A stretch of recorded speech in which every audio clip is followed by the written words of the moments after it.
মাঝে মাঝে আমরা কিন্তু প্ল্যান করি একরকম, হয়ে যায় অন্য রকম।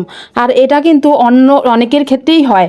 তো আমার ক্ষেত্রেও তাই হয়েছে। আমি কিন্তু আজকে রান্না করব ভাবছিলাম একরকম, তো হয়ে গেল আরেক রকম। আজকে ভিন্ন রকম মজা করে খাসির মাংস রান্না করেছি। আসসালামু আলাইকুম, সবাই কেমন আছেন? আলহামদুলিল্লাহ, আমিও ভালো আছি। আজকে একটু ভিন্ন রকমভাবে খাসির মাংস রান্না করলাম। যেহেতু আজকে বাসায় তেমন কেউ নেই, তাই ভাবলাম যে আজকে আমরা দু বোন মিলে কি খাবো, তো অল্প একটু খাসির মাংসই রান্না করেছি দু বোন মিলে। তো অল্প একটু খাসির মাংস রান্না করেছি, এটা অনেক মজা করে রান্না করেছি ভিন্নভাবে, একেবারেই ভিন্ন রকমভাবে।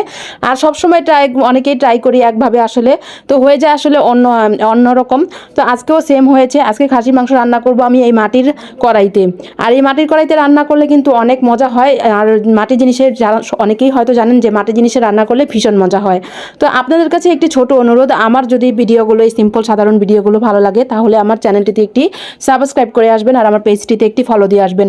তো রান্না করার জন্য আমি প্রথমেই এক সাইডে আমি এই খাসির মাংস, আলুগুলো ছোট ছোট করে কেটে নিয়েছি, টমেটো কুচি করে নিয়েছি, একটা করে টমেটো নিয়েছি, বেশি নিইনি। তো এদিকে আমি জিরা বাটা, তারপর জয়ফল জয়ত্রী একটু একটু বেটে নিয়েছি, সব কিছু বেটে নিয়েছি। আমি এর আগে এই মাটির কড়াইতে আমি গুঁড়ো মাছ, যে ছোটো মাছ বলে, সেটা রান্না করেছিলাম, কিন্তু আজকে আমি এখানে মাংস রান্না করব। দেখবো মাংস রান্না করলে কি হয়। অনেকে হয়তো ভয় পায় মাটির জিনিস ভেঙে যায় কিনা। আমারটা কিন্তু প্রথমবার যখন রান্না করেছিলাম তখন ভেঙে যায়নি, এটাও ভাঙবে না ইনশাল্লাহ, এবারও ভাঙবে না। তো যাই হোক, আমি এখানে আদা রসুন বাটা, তারপর জিরার সব কিছু বাটা দিয়েছি, আলু কুচি করে নিয়েছি, হলুদ মরিচ গুঁড়ো, জিরা ধনে গুঁড়ো, আর কয়েকটা আস্ত, দুটুকরো আস্ত তেজপাতা, আস্ত এলাচ, দারচিনি দিয়ে দিয়েছি। সাথে আমি দিয়েছি দুটুকরো লবঙ্গ। তারপর আমি পেঁয়াজ, তেল, লবণ দিয়ে ভালো করে মেখে নিচ্ছি। তারপরে একটু পানি দিয়ে দিব। আর এটা কিন্তু একবারে চুলোতে বসিয়ে দিব।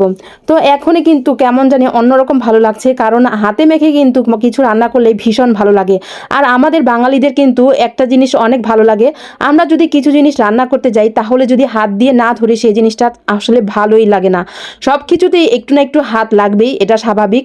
অনেকেই আছে হয়তো, অনেকে অনেক মাইন্ড করেন যে হাত দিয়ে ধরেছে এই সেই। আসলে আমাদের বাঙালিদের হাত দিয়ে কিছু না ধরলে একদমই ভালো লাগে না।